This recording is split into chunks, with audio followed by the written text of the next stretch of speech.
दुनिया की सारी स्त्रियां खूबसूरत होती हैं, सभी स्त्रियां सुंदर होती हैं, लेकिन विधवा की सुंदरता कोई नहीं देखता है।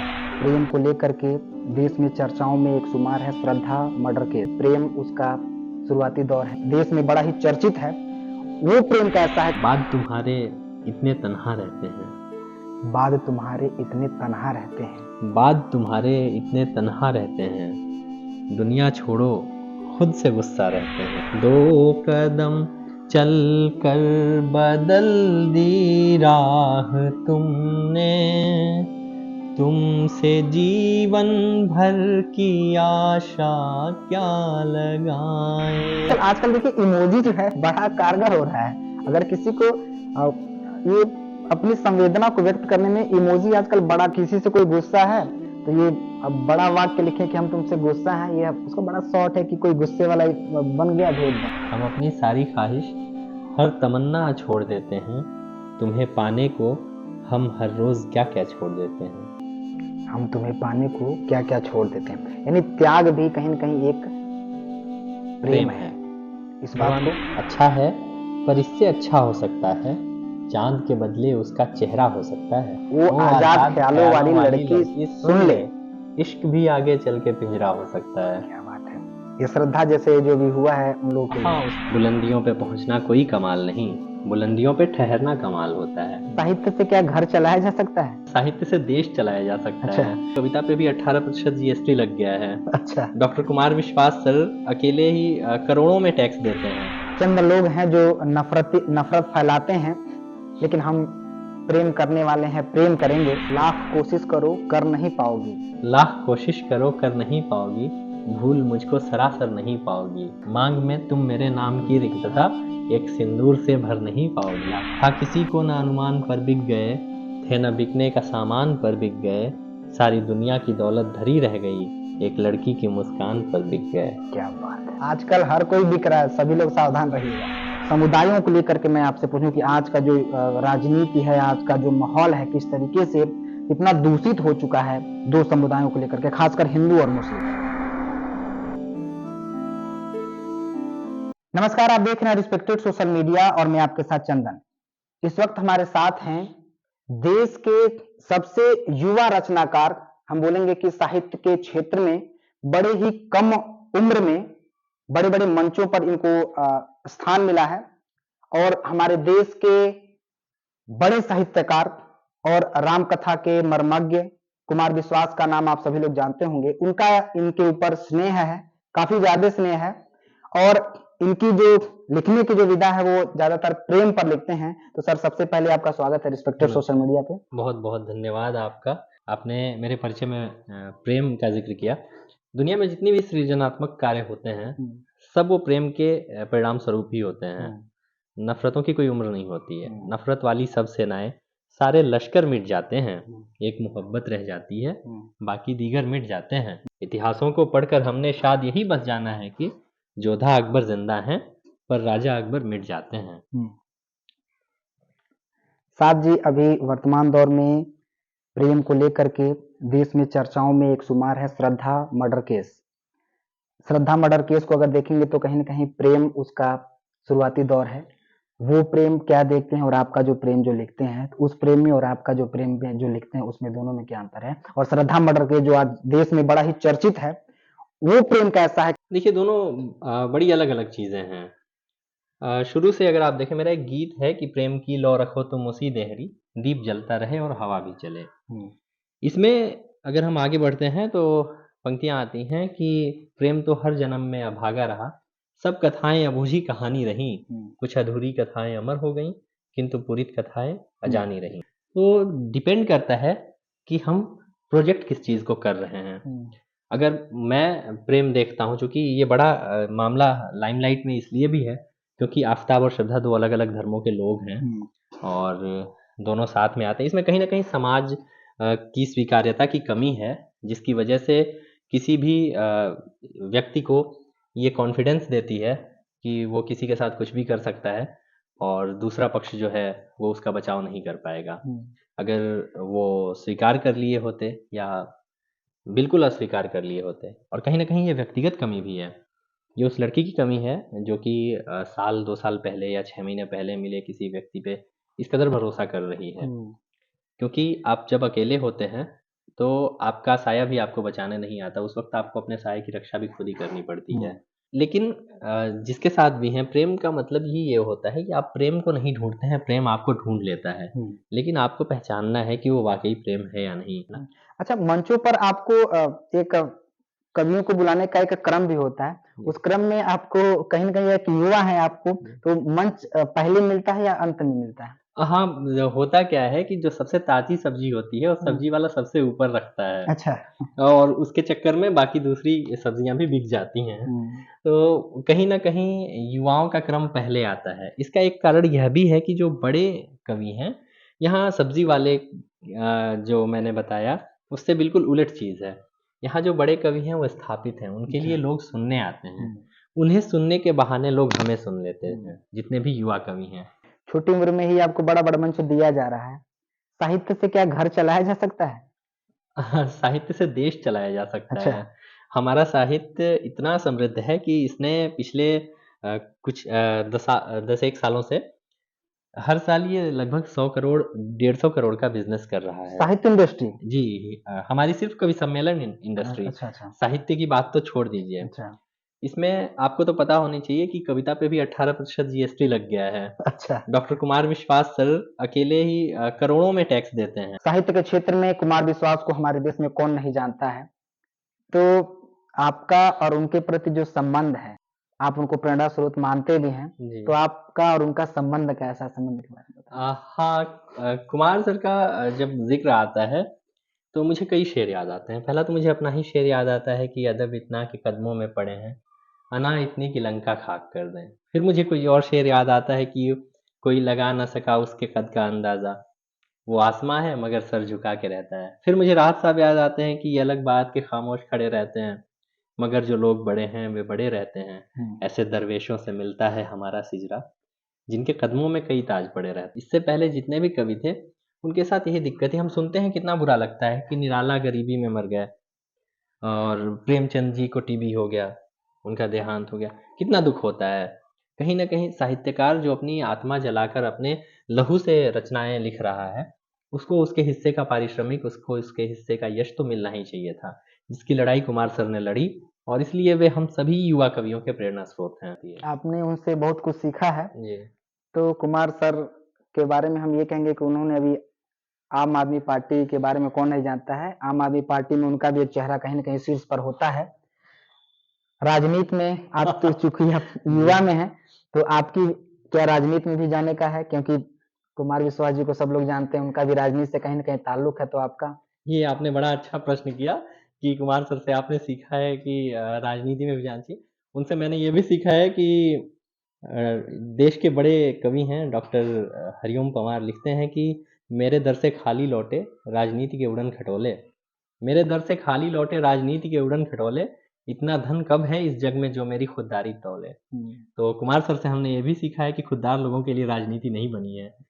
ये हमारी बातें डाइजेस्ट नहीं कर पाती है और अगर आपके अंदर खुददारी है तो आप भारतीय राजनीति में मिसफिट हो जाते हैं। ये भी हमने कुमार सर से ही सीखा है। एक चिकित्सक के घर में जन्मा हुआ एक लड़का साहित्य के क्षेत्र में कैसे?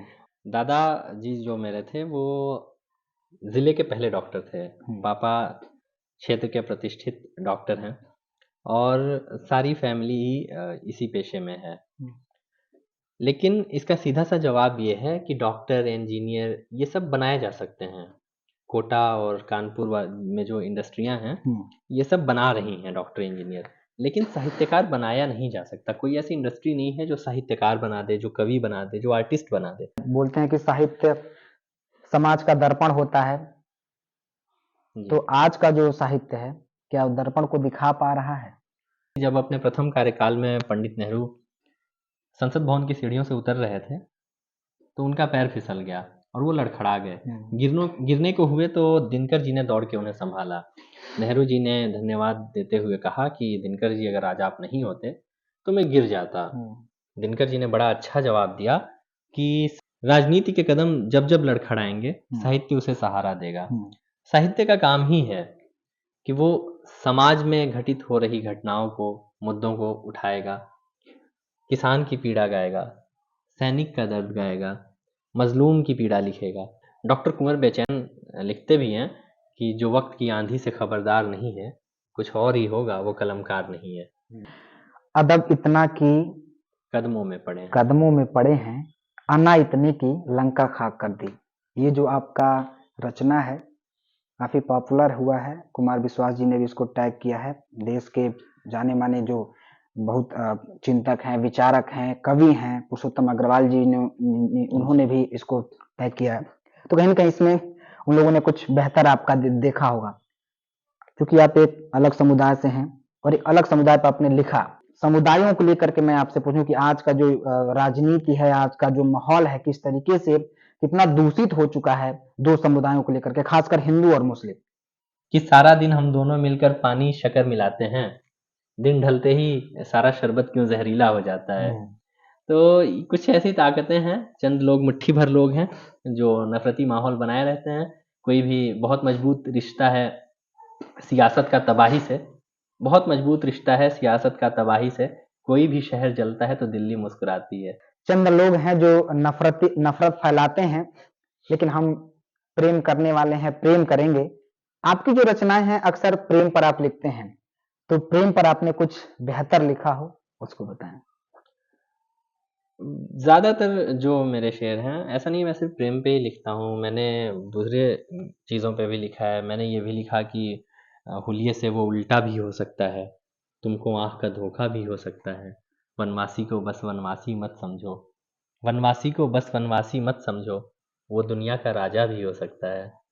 मैंने ये भी लिखा कि हम ही ने रेत से जमजम निकाला, जो हम चाहें तो दरिया खाक कर दें, अदब इतना के कदमों में पड़े हैं, अना इतनी की लंका खाक कर दें। अच्छा, ये जो आपका जो रचना है अदब इतना की, ये और अना इतना की, तो ये जो अदब है, अना है, आपकी दोनों लाइनों में ये उर्दू लफ्ज है, उर्दू लफ्ज है।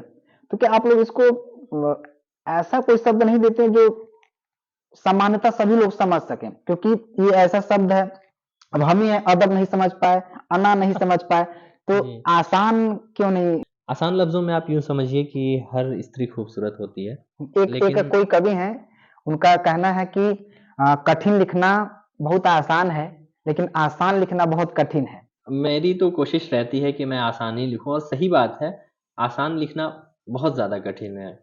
और जब हम आसान लिखते हैं तभी लोगों को लगता है कि हम उनकी बात लिख रहे हैं। मेरी भी कोशिश रहती है, लेकिन हम तमाम कवियों की एक बंदिश है कि हमें सीमित मात्राओं में लिखना होता है, न उससे कम न उससे ज़्यादा। आसान लफ्ज़ों में आप यूँ समझें कि जो ये छंद वगैरह होते हैं, इन्हीं से हमारी गज़ल, हमारी कविता तैयार होती है। दुनिया की सारी स्त्रियाँ खूबसूरत होती हैं, सभी स्त्रियाँ सुंदर होती हैं, लेकिन विधवा की सुंदरता कोई नहीं देखता है। विधवा को देखकर आपके मन में उसके प्रति संवेदना प्रकट होती है, दुख प्रकट होता है। इसी तरह बिना मात्रा के, बिना बहर की, बिना छंद की कविता जो होती है वो विधवा होती है। ये छंद, ये मात्राएं ही उसे सुहागन बनाती हैं, उसका अलंकरण करती हैं। हम आपके गैर की मर्जी में नहीं आएंगे, तेरे बगैर कहानी में नहीं आएंगे, हमारा दर्द तो मिलकर ही जान पाओगे, हमारा दर्द तो मिलकर ही जान पाओगे, हमारे जख्म इमोजी में नहीं आएंगे। इमोजी जो व्हाट्सएप वाली इमोजी है।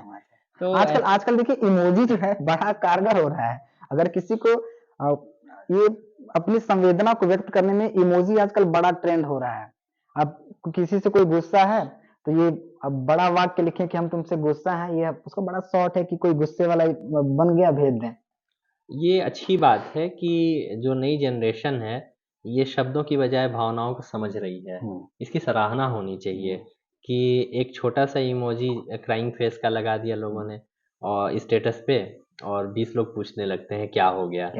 तो ये कहीं ना कहीं एक बेहतर समाज की ओर हम जा रहे हैं, जहाँ एक दूसरे की संवेदना, भले ही वो जिज्ञासा से उत्पन्न हुई हो।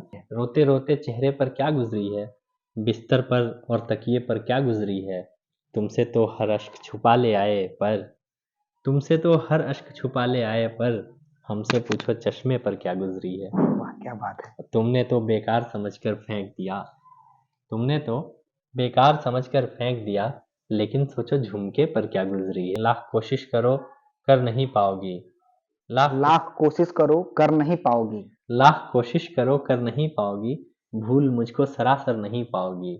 मांग में तुम मेरे नाम की रिक्तता, मांग में तुम मेरे नाम की रिक्तता, एक सिंदूर से भर नहीं पाओगी। क्या बात है। था किसी को न अनुमान पर बिक गए, न थे बिकने का सामान पर बिक बिक गए। गए। था किसी को न अनुमान पर बिक गए, थे न बिकने का सामान पर बिक गए, सारी दुनिया की दौलत धरी रह गई। प्रेम का कमजोर से कमजोर क्षण भी इतना शक्तिशाली होता है कि आपसे आपका जीवन खरीद सकता है। था किसी को न अनुमान पर बिक गए, थे न बिकने का सामान पर बिक गए, सारी दुनिया की दौलत धरी रह गई, एक लड़की की मुस्कान पर बिक गए। क्या बात है। आजकल हर कोई बिक रहा है, सभी लोग सावधान रहिएगा। हम अपनी सारी ख्वाहिश हर तमन्ना छोड़ देते हैं, तुम्हें पाने को हम हर रोज क्या क्या छोड़ देते हैं। हम तुम्हें पाने को क्या क्या छोड़ देते हैं, यानी त्याग भी कहीं न कहीं एक प्रेम है। इस बात भगवान को बुद्ध जी कहते हैं कि अगर आप किसी फूल को देखकर आकर्षित हो जाते हैं तो उसे तोड़ लेते हैं, मगर जब आप उससे प्रेम करने लग जाते हैं तो उसकी रख रखाव करने लगते हैं, उसे पानी देने लगते हैं, उसे बाहरी आक्रमण से बचाते हैं। हम अपनी सारी ख्वाहिश हर तमन्ना छोड़ देते हैं, तुम्हें पाने को हम हर रोज क्या क्या छोड़ देते हैं। मैं जब भी स्याह रातों में तुम्हारा नाम लेता हूँ, मैं जब भी स्याह रातों में तुम्हारा नाम लेता हूँ, तुम्हारी याद के जुगनू उजाला छोड़ देते हैं। जरूरी तो नहीं है शाद हर किस्सा मुकम्मल हो, तो अपनी इस गजल को भी अधूरा छोड़ देते हैं। क्या बात है। प्रेम अधूरा अंत में छूट ही जाता है। नहीं, जरूरी नहीं है लेकिन मान्यताएं और वही प्रेम प्रचलित होता है जो अधूरा रह जाता है। इसलिए ही पिछड़ गए थे हम, सीधे रास्ते से आ रहे थे हम, सोने चांदी की चाह थी उसको, सोने चांदी की चाह थी उसको, और पत्थर तराशते थे हम। क्या बात है। बाद तुम्हारे इतने तन्हा रहते हैं, बाद तुम्हारे इतने तन्हा रहते हैं, बाद तुम्हारे इतने तन्हा रहते हैं, दुनिया छोड़ो खुद से गुस्सा रहते हैं। तुम क्या जानो एक वीरा से कमरे में कैसे कैसे राज इकट्ठा रहते हैं। क्या बात है। वो जो उसके घर को रास्ता जाता है, वो जो उसके घर को रास्ता जाता है, क्या उस पर वो अब भी आता जाता है। और तो क्या होता है तन्हा रातों में, बस उसका ही नाम पुकारा जाता है। अच्छा है पर इससे अच्छा हो सकता है, चांद के बदले उसका चेहरा हो सकता है। वो आजाद ख्यालों वाली लड़की सुन ले, वो आजाद ख्यालों वाली लड़की सुन ले, इश्क भी आगे चल के पिंजरा हो सकता है। क्या बात है। ये श्रद्धा जैसे जो भी हुआ है उन लोगों के लिए। हाँ, उस पे भी स्त्री विमर्श की बात जहाँ आती है तो मैं वहाँ अपना ये शेर जरूर सुनाता हूँ। कुछ हवाओं को मसला होगा इसलिए दीप बुझ गया होगा, कुछ हवाओं को मसला होगा इसलिए दीप बुझ गया होगा, शाम होते ही याद आता है, शाम होते ही याद आता है, कोई खिड़की से देखता होगा। क्या बात है। वो भी बाहर से ताज दिखता है, वो भी बाहर से ताज दिखता है, वो भी अंदर से मकबरा होगा।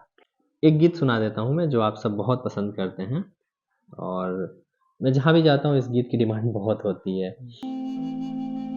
दो कदम चल कर बदल दी राह तुमने, दो कदम चल कर। अफसोस हमेशा ही संबंधों के खत्म होने का नहीं होता है, संबंधों से उपजी आशा के टूटने का अफसोस होता है। दो कदम चल कर बदल दी राह तुमने, तुमसे जीवन भर की आशा क्या लगाएं, तुमसे जीवन भर की आशा क्या लगाएं। इसका बंद सुनिएगा। स्वप्न सारे अनमने से रह गए हैं, बिन तुम्हारे अनमने से रह गए हैं। ले गए तुम साथ अपने मन हमारा, हम बेचारे अनमने से रह गए हैं। तुम हमारी मौन का कारण हुए हो, तुम हमारी मौन का कारण हुए हो।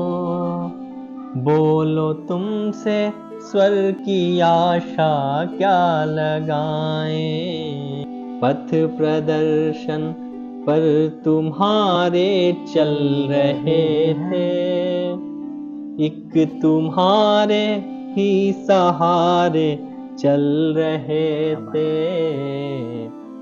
आजकल के युवा जो लिखने में अपनी रुचि रखते हैं, ऐसे युवाओं को आप क्या कहेंगे?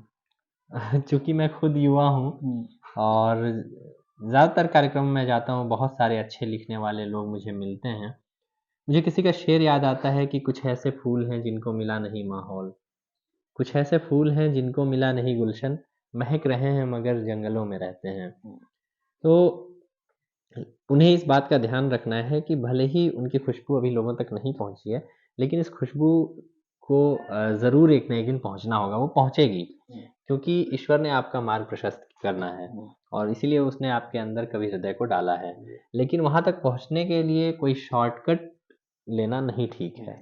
तो इतनी छोटी उम्र में एक युवा कवि जिसको छंदों, अलंकारों, तमाम इन सब का ज्ञान है और उन सबको प्रयोग करके प्रेम को किस तरीके से परिभाषित करते हैं, प्रेम को किस तरीके से समाज के सामने उसका जो असल मायने हैं प्रेम को उसको समझाने का प्रयास करते हैं। तो ये थे हमारे साथ मोहम्मद साद सिद्दीकी जो देवरिया के थे। अगर आप गूगल पे भी अगर इनको सर्च करेंगे मोहम्मद साद सिद्दीकी तो ये मिल जाएंगे आपको। देवरिया के बहुत ही कम उम्र के ये साहित्यकार हैं।